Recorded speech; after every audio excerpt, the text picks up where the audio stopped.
There are very few schools. In Right. fact, you can count on fingertips which have school of art and architecture. An emphasis on art was given by Professor Mansingh Rana.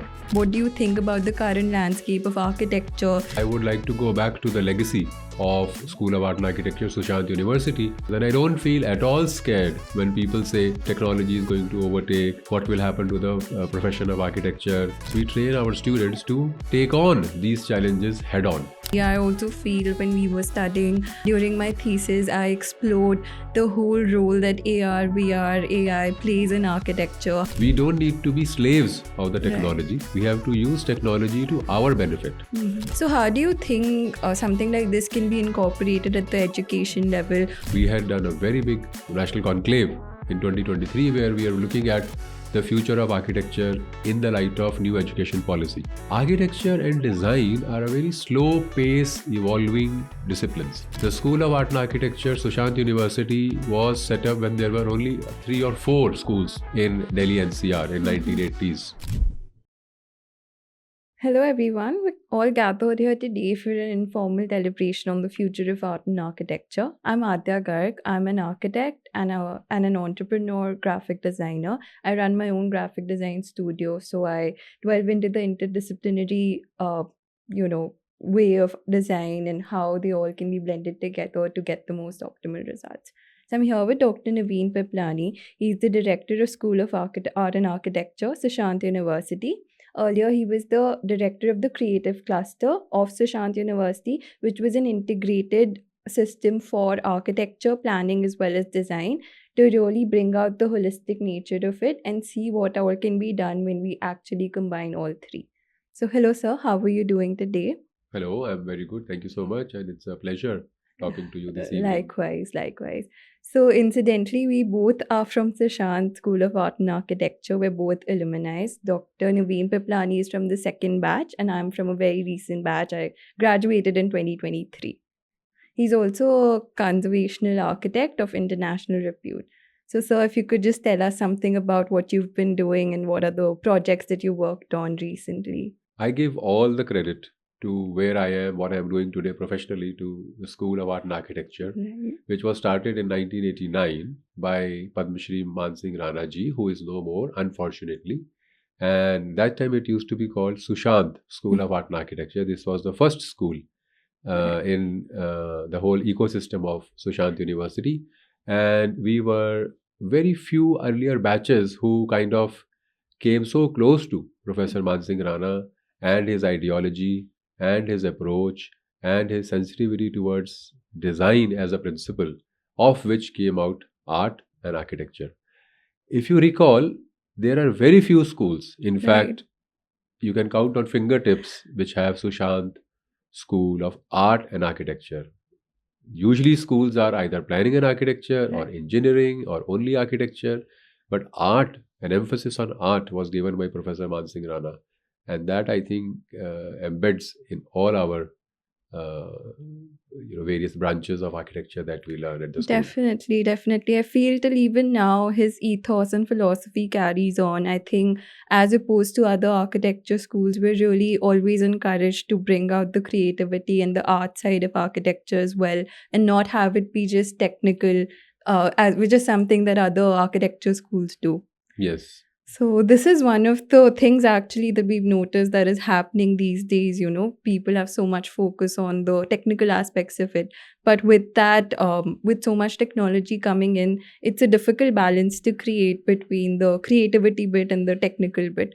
What are your thoughts on it? What do you think about the current landscape of architecture as practice and even in education? That's a very interesting thought, and I would like to go back to the legacy of School of Art and Architecture, Sushant University, since 1989. You see, we were pioneers even in those days. Right. Even in those days, if you look at technology, the methodology, the pedagogy, the approach, the principles, etc., the philosophy of design per se, and architecture embedded then into it, we were doing things that other schools and colleges were not doing. Right. Which did not mean that technology is going to, or it was not perceived that technology will overtake creativity or Right. innovation. Professor Rana's and all our faculty and students' emphasis has always been on handcraft, on innovation through design, on connecting with society, on doing meaningful things for our neighborhoods.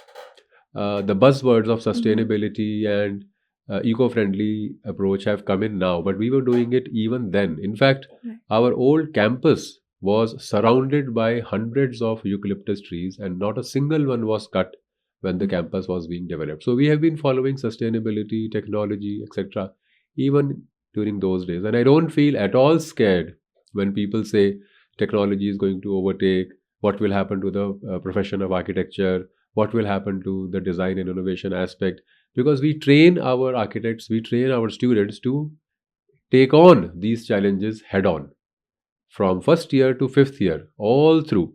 Technology is very well integrated into our teaching system.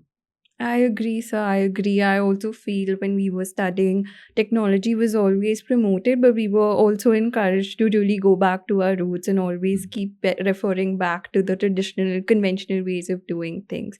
And as you know, during my thesis, I explored the whole role that AR, VR, AI plays in architecture, how it influences our community, how it influences our work. And what was my main conclusion was that these are merely tools, just as we've been having tools earlier with sketching, then it was digital tools like AutoCAD, SketchUp. I think this is just another step, another set of tools that we have, and if used correctly and if leveraged correctly, it can really work out to our benefit without hampering any of the innovation or creativity bit. Absolutely right. I remember still your thesis, Right. and we used to be discussing in corridors of the school that is there something that you need, is there have you got enough supervision and crits, Mm. what would happen if you don't have somebody in India who can give you the external Mm. jury or external crit. And we have discussed that we can get you any professional, we can get you any critique, any thinker from across the globe to comment on your thesis, which was highly based Mm. on AI, Yeah. AR, VR, and metaverse, and etc. And we have our alumni, in fact, all over the world. Right. And many of our alumni are engaged in design through technology and through the new approaches to technological advancements. The question that I may have to you and to the listeners of this podcast is, do you think Taj Mahal could have been built today using all the computers, using all the AR, VR technology, using all the metaverse approaches? So, to me, it seems like it would be an impossible task even today, even though we have so many tools to our advantage. We have a dearth of resources, but even then, I feel it is an impossible task. Of course, it's one of the wonders of the world, and it is an actual wonder architecturally as well, how they managed to build that. Yes. And the point to highlight here is it is not about the design here, it is about Right. the craftsmanship. It is about the inlay work. Can any computer do this kind of precision inlay Yeah, work? not at Can all. any AR, VR technique, create these kind of proportions and symmetry and by which these people have envisioned so many hundreds and thousands of Yeah. years ago? So I guess it really depends upon the architect and his or her mind, her brain, her imagination, how to use these tools creatively to assist his or her innovation and design, and not get what you call, the right word would be, we don't need to be slaves of the Right. technology. We have to use technology to our benefit Mhm. and let our design, our gray cells, and our inspiration from our art, culture, and heritage, our traditions, our values lead to some kind of a design potential or solution, which is then assisted by AI and AR and VR and metaverse and all those things. Right. So, in my opinion, I really feel what you said is absolutely correct. And what we can do as a further step to use these tools to our advantage is really connect with our entire community of architects all over the world. I think with the tools that we have available, something like the metaverse, we can really communicate in a new dimension with people all over the world and really build a strong community for architects. So as I explored in my thesis, you could test out projects in the metaverse before really building them in the real world. And this is something that our government has also been trying to incorporate with the smart city program. Digital twins of cities are being built to create more resilient infrastructure, to test out projects before they're actually built in the real world. So how do you think something like this can be incorporated at the education level, or how do you think we can change our education pattern in a way that this is seamlessly integrated into it, so that it's easier for architects to actually start implementing it? Yeah, that's a very important point. I personally feel that the education system that we are following today is is quite archaic, and we need to revamp the architecture education system. In fact, the School of Art and Architecture, Sushant University, in collaboration with the Council of Architecture, we had done a very big national conference, national conclave in 2023, where we are looking at the future of architecture in the light of new education policy. I would like to extend that to look at the future of architecture in the light of national education policy and changing digital scenario, changing technological landscape. And what needs to happen is one needs to study what is happening around us rather than getting too alarmed and too panicked and looking at the engineering or the medicine or the astrophysics or the those other disciplines where architecture and design are a very slow pace evolving disciplines. Right. We have a tradition of over 5,000 years of Vastu Shastra. Not that a lot has changed, but things have changed. So, if we consider analytically, and if we consider critically, and if we consider practically, what is this AI phenomena? Is this a mere gimmick? Is this a mere problem solving exercise? Is this a mere instant solution to something that was in your head? Or does it even engage with your creative side of your brain and your Right. personality?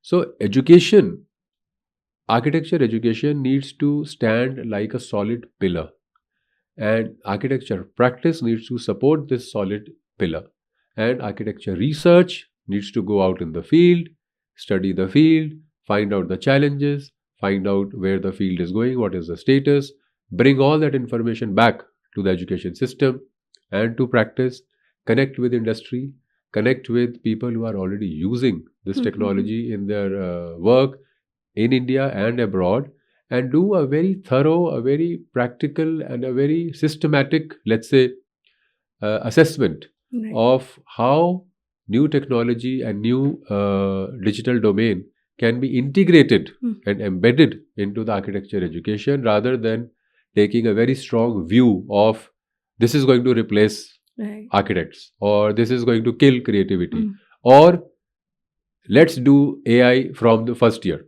So, these are two extremes. On the one hand, Right. we say, let's rely totally on AI. And the others, the counter argument could be, no, AI is not going to change the scenario. These are two extremes. Yeah. So, one has to come to some kind of a common ground that how can we use technology for the benefit of architecture, education, and practice? And in turn, how can architecture, education, and practice equip our new cadre of architecture students who are going to be architects in the 21st century and going abroad and doing things all over the world? How can Sushant University, School of Art and Architecture equip them for the world?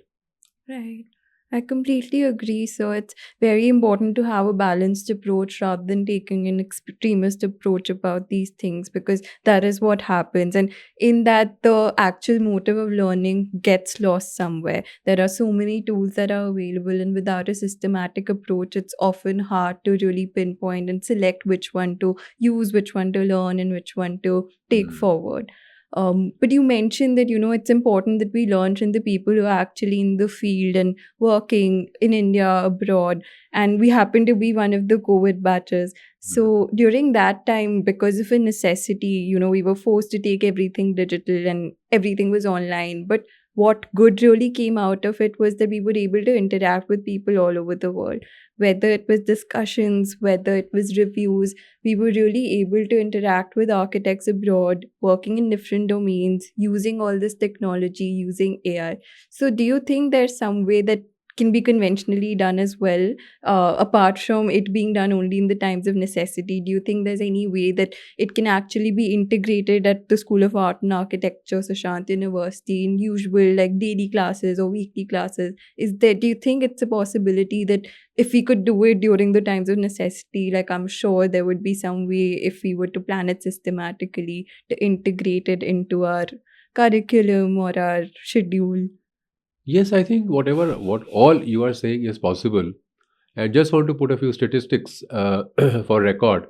The School of Art and Architecture, Sushant University, has been ranked number one for Right. several years in north of India as the only private institute. The School of Art and Architecture, Sushant University, was set up when there were only 3 or 4 schools in Delhi NCR in Mhm. 1980s. School of Art and Architecture, Sushant University, was a vision and a dream of Professor Mansingh Rana to cater to the needs and the gaps between the government produced architecture Mhm. education and practice and the private. There was a Right. middle space. So it came there.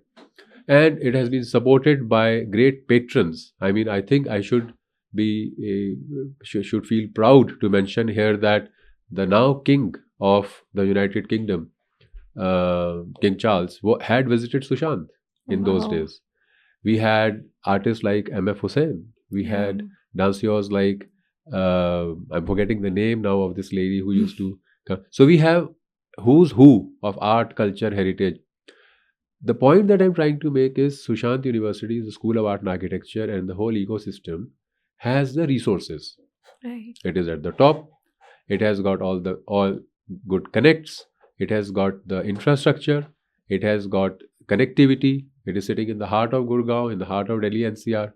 So there is no reason why whatever is happening in the world or whatever is happening in India but outside the public and the private architectural teaching realm cannot happen in Sushant. Mhm. Things can happen in Sushant, things are happening in Sushant. What we need is more and more engagement of our alumni, more and more engagement of industry, more and more engagement of new innovators. So let's Right. say if there are people, like you said, during COVID times, many new things came up Mhm. and you guys were forced to do it. But Yeah. now we can, by choice, Yeah. we can call innovators to come, set up their labs, to experiment with our students in our studios, to take people out to their factories and labs and Mhm. workshops and give them that exposure. So everything is possible at Sushant. We just need to think differently. That is what Right. Professor Rana always used to say. We should think out of the box. We should think out of the convention. We Right. should think out of what everybody else is doing and the possibilities of doing all these, thinking differently, thinking collaboratively, thinking innovatively, is happening and will happen at Sushant. And sometimes I used to say that we are very honored and we are very privileged to have studied at Sushant and now being able to share our experiences and share our learning with the uh, emerging architects of India. So definitely, I myself also feel very privileged to have studied at Sushant, because I studied at School of Art and Architecture in Sushant. I had that entire backing of art as well, not just architecture, not just the technical aspects. I was able to dwell further into the design world and try out something that's part of our interdisciplinary design community.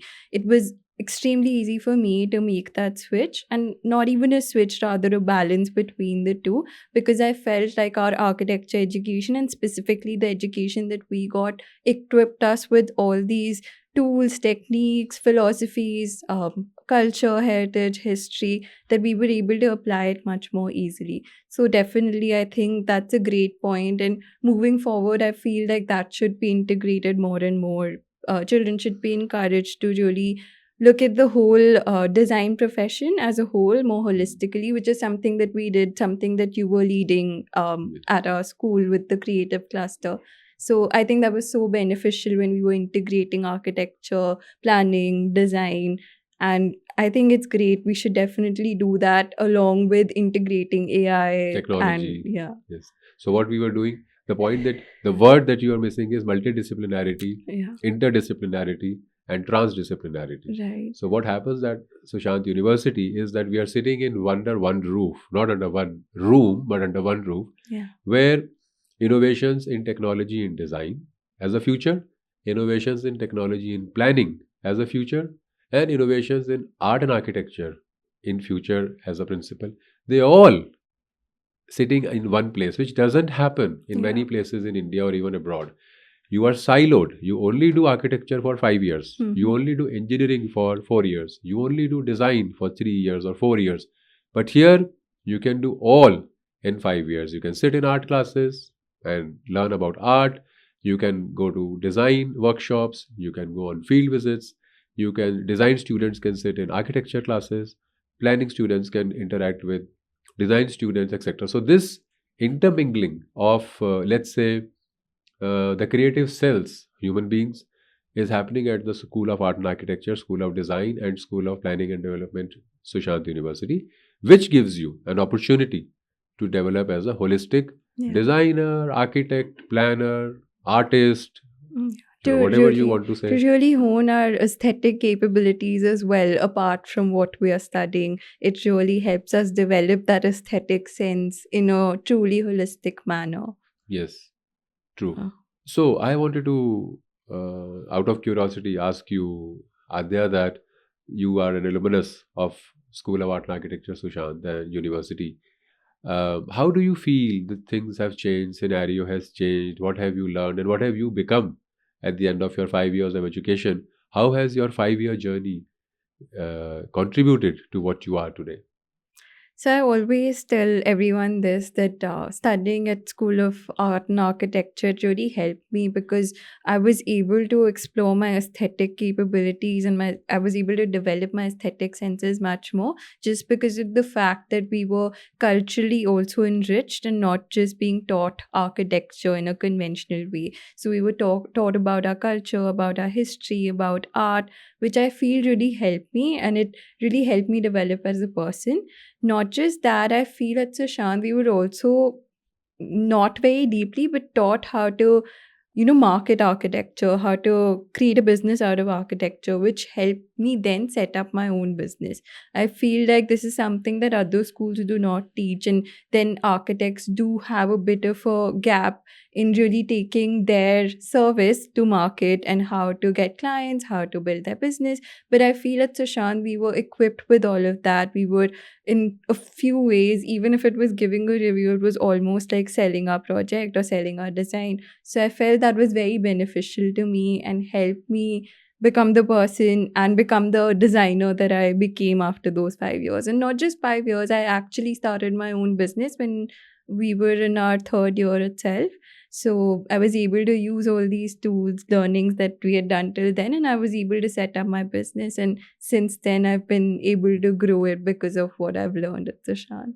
And in terms of our, facilities like library, workshop, computer center, what do you think? What were the skills or softwares or hands-on practical exposure that you were able to gain that eventually helped you put everything together when you are designing, Right. when you are going to the site, when you are making your graphics or whatever else that you do in your Mhm. studio?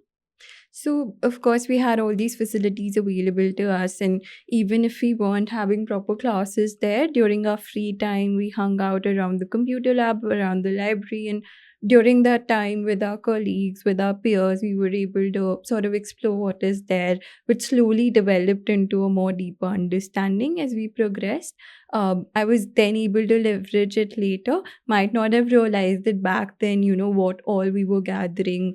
Not just that, like all these lectures that used to happen from external faculty, from alumni who used to visit our college, give these small talks, really used to help. And if I sit and think about it now, I understand, I'm able to assess better what all I learned during that time. Back then might have felt like a burden to attend so many talks, attend so many lectures, but now I realized how helpful it actually was and how indirectly we were being taught all this without it being a class or a curriculum. Absolutely. That is how the ethos of our college has always been. So what do you think? Like, what is the vision now for Sushant for 2027? What do you think you're planning to Hmm. do in the next 3 years, 5 years to really continue being the pioneer of architecture education and being on an international level, like being uh, sort of equated with other international architecture colleges and schools? Hmm. That's an interesting question. We are going through the scenario, the situation around generally across the globe is, I think, quite challenging. Right. Everybody is wanting to carve out a niche in the market space. But advantage with Sushant has been that we have a legacy of over 30 years. Our alumni are all over the world. Our education pedagogy, our systems of teaching, our approaches, our faculty, our facilities, our research, we are already in a very path breaking kind of a situation. So it's not that we have set a benchmark that we have to achieve. I think we already are considered pioneers in the field. We are among the top colleges in the country, and we would want to consolidate that position. Mhm. Today, people are not running after jobs or placements. People are wanting to set up their own offices. People are wanting to set up their own. They're wanting to hone their own entrepreneur skills. People are wanting to get into startup businesses. People are wanting to be advisors on other people's businesses, partners, Mhm. collaborations, both national and international. And what Sushant is doing, or what is happening at the university level, is we already have set up state of the art incubation center. So All right. you can test your, Mhm. let's say, hypothesis at the university level in the incubation center. We also have set up an advanced Apple lab, so you can get Okay. trained in the latest certification courses offered by Apple. And the whole ecosystem is such that for next 3 years, for next 5 years, we are absolutely so clearly, we have defined our objectives and our institutional development strategy so clearly that we are going to enable you academically, Mhm. we are going to enable you financially, we are going to enable you in the governance level administratively, we are going to enable you in the infrastructure level, we are going to enable you in a collaborative level. How do you work in teams? We are going to enable you as leaders so you can lead your own idea, or when you are in a team you can lead the team. We are going to also enable you to be able to connect with our alumni and industry. So there are these enablers that we have identified. We have identified resources to support these enablers, and we are going to be continuing, let's say, the journey that we had started in 1989. Right. And we are going to, I don't want to say pioneers and leaders and this that, because that we already are, but in the next 3 years or 5 years, I think people are going to see a totally different, a reinvented, forward looking, progressive, advanced school of art and architecture at the Sushant University, and with the most enviable faculty and most, uh, you know, potentially leaders in architecture, students studying with us. Right. So sounds amazing. And I'm so excited to see what the future holds for us and for our school. We've had such a rich legacy, and I'm excited to see how we carry it forward and how, like, what products come out of our college as they always Hmm. have been. I would really like it would be great if students really like leverage all the enablers as you mentioned. They really use it to their advantage, become a part of the whole ecosystem that you're setting up. All the incubation might feel like a few extra hours during Yes. college, but I think it'll be really, really, really great for them when they actually pass out and become a part of the industry. Yes. So, Yeah. in terms of, I also wanted to mention, which I missed earlier, is that we are not only looking at the Mhm. economics and the finances, we are also looking at the social responsibility Right. of the school as architects. Because, as we have heard, that if there's any other person on earth after the creator, Lord Brahma, is Lord Vishwakarma. And Mm. Vishwakarma is the other name for Of course. architect. Yeah. So, architects are actually not only people who work for money or who create design these nice exciting buildings. They also provide shelter Right. to people, to those who who need it the most. Mm. So that is one thing that we want to root ourselves, Yeah. that You can fly as high you want, but then you are rooted in the ethos of social responsibility, social engineering, social design, cultural evolution, economic benefits, and transferring the knowledge and skills that we have gained. And I think this is an issue that we can in fact talk about a little further as a contemporary issue, Mhm. that when resources are getting limited, when Definitely. science and technology is taking a major chunk of the distribution of